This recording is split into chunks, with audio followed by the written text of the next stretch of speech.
निठारी कांड। दिल्ली के पास ही बसे नोएडा में एक जगह है निठारी, एक ऐसा एरिया जहां से एक तरफ सेक्टर 31 नोएडा के अमीर लोगों के बंगलोज दिखते हैं और दूसरी तरफ निठारी के अंदर गरीब लोगों की बस्ती।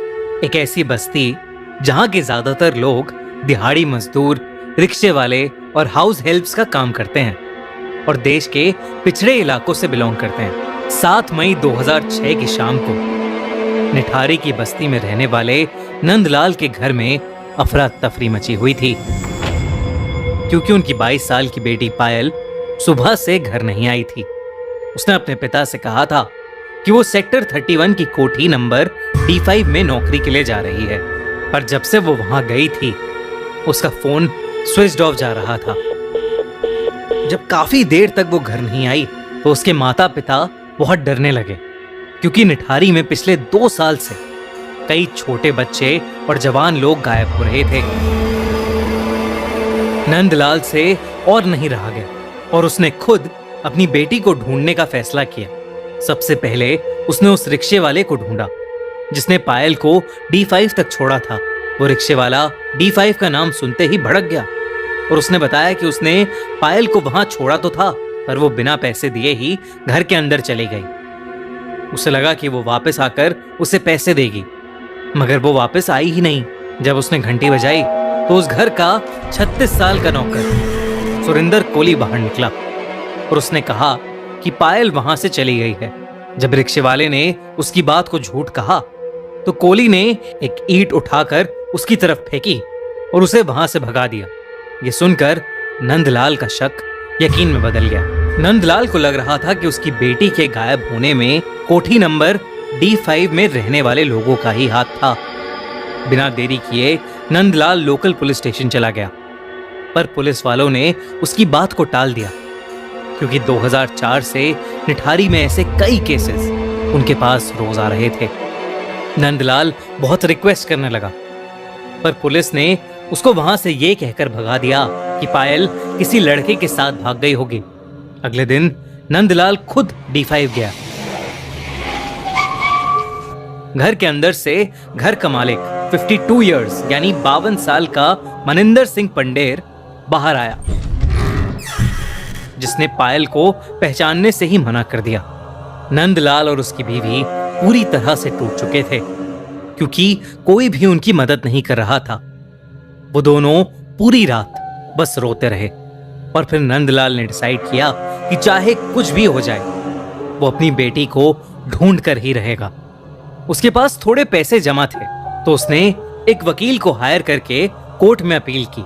चीफ मजिस्ट्रेट ने उसका केस देखा और पुलिस को ऑर्डर किया कि वो उसकी FIR दर्ज करें और उस पर तुरंत एक्शन लें।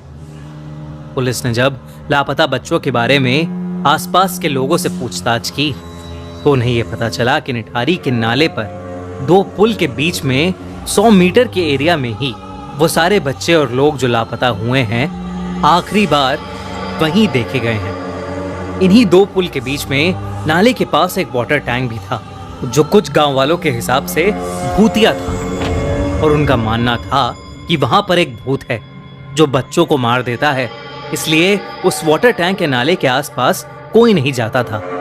पुलिस ने उस 100 मीटर के स्ट्रेच को ब्लैक होल का नाम दे दिया और वो उसकी पेट्रोलिंग करने लगे, लेकिन उनकी पेट्रोलिंग के बावजूद भी वहां से बच्चे गायब होते रहे। पर वहां ऐसा क्या था? क्या सच में वहां कोई भूत था, या ये किसी गैंग या किसी सीरियल किलर का काम था? इस सवाल का जवाब उस वक्त किसी को नहीं मिल पा रहा था, क्योंकि पुलिस पर प्रेशर बहुत ज्यादा था। तो पुलिस ने पायल के फोन को ट्रैकिंग पर लगवाया और मनिंदर सिंह पंडेर को भी इंटेरोगेट किया, पर मनिंदर ने कहा कि वो पायल के गायब होने वाले दिन चंडीगढ़ में था और अपने पिता का अंतिम संस्कार कर रहा था, जिसका उसके पास प्रूफ भी था।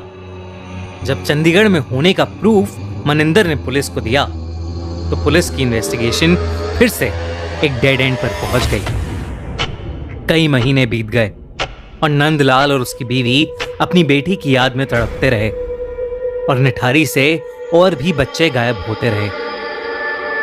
लेकिन फिर एक दिन 26 दिसंबर 2006 को अचानक ही पायल का फोन स्विच ऑन हुआ और वो ट्रैकिंग रडार पर दिखने लगा। पुलिस ने फौरन उस फोन को ट्रैक किया। वो फोन एक रिक्शे वाले के पास मिला, जिसने बताया कि वो फोन उसने किसी और से खरीदा था, लेकिन उसमें सिम पहले से ही था। पुलिस ने जब सिम की इन्वेस्टिगेशन की तो ये सामने आया कि वो सिम सुरिंदर कोहली के नाम पर रजिस्टर्ड था। वही सुरिंदर कोहली जो मनिंदर सिंह पंडेर के घर पर काम करता था। 29 दिसंबर की रात को पुलिस ने सुरिंदर कोहली और मनिंदर सिंह पंडेर को उनके बंगले से अरेस्ट कर लिया। दोनों से पूछताछ करने के बाद पुलिस ऑफिसर्स शॉक में थे। वो तुरंत निठारी के पास बने उस नाले पर पहुंचे। जब वो उस नाले के अंदर घुसे तो उन्हें वहां जो मिला वो देखकर उनके रोंगटे खड़े हो गए। उस नाली में कई पॉलिथिन्स थीं, जिसमें छोटे बड़े ह्यूमन स्केलेटन्स यानी इंसानी कंकाल थे। एक लड़के का कटा हुआ सर, किसी के शरीर के टुकड़े और ढेर सारे बच्चों के कपड़े चप्पलें थीं, जो उन्हीं बच्चों की थीं जो लापता हुए थे। कुल मिला के उस नाले से 19 स्कल्स यानी 19 खोपड़ियां मिली। उन दोनों ने 19 लोगों का मर्डर किया था। पूछताछ में सुरिंदर कोहली ने पुलिस को बताया कि उसी ने पायल को मारा था। सुरिंदर ने पायल के ही दुपट्टे से उसका गला घोट दिया था और उसे मारने के बाद सुरिंदर ने लाश के कई टुकड़े किए और फिर वो उन्हें पकाकर खा गया। सुरिंदर ने यह भी बताया कि उसने ऐसा सभी छोटे बड़े बच्चों के साथ किया था। जब सुरिंदर पर ढेर सारे साइकोलॉजिकल टेस्ट हुए तो उसने ये भी कबूला कि उसके सपने में एक सफेद बालों वाली साड़ी पहनी हुई एक औरत आती थी, जो लोगों को मारने तक उसके साथ ही रहती थी। जब मनिंदर सिंह पंडेर से इन सब के बारे में पूछा गया तो उसने ये कहा कि वो आधे से ज्यादा टाइम घर के बाहर रहता था और उसे इन सब के बारे में कुछ नहीं पता था। पर सुरिंदर का एक कहना था कि वो पंडेर के कहने पर ही बच्चों और लड़कियों को टॉफी और नौकरी का लालच देकर घर के अंदर लाता था, जिसके बाद पंडेर उनका फायदा उठाता था और सुरिंदर उनको मारकर उनकी डेड बॉडी को टुकड़ों में काटकर उन्हें पका के खाता था। यह केस इतना भयानक था कि फौरन सीबीआई को ट्रांसफर किया गया। जब सीबीआई ने इन्वेस्टिगेट किया तो उन्हें और भी कई बातें पता चली। दोनों पर कई सारे केसेस चले और कई सालों तक चले, जिनके बाद उन दोनों को डेथ पेनल्टी यानी मौत की सजा सुनाई गई। पंडेर के परिवार वालों का अब भी ये कहना है कि वो इनोसेंट है, पर निठारी का कोई भी इंसान ये मानने को तैयार नहीं है कि एक इंसान के घर में इतना कुछ हो गया और उसे इस चीज का कोई अंदाजा भी नहीं था। आज तक निठारी में इस क्राइम का खौफ फैला हुआ है, मगर एक चीज अभी भी क्लियर नहीं हो पाई, इस क्राइम का मोटिव। खैर जो भी हो, इससे ज्यादा दरिंदगी भरा केस शायद ना कभी हुआ है और ना ही कभी होगा। आपको क्या लगता है? कमेंट्स में हमें बताइए।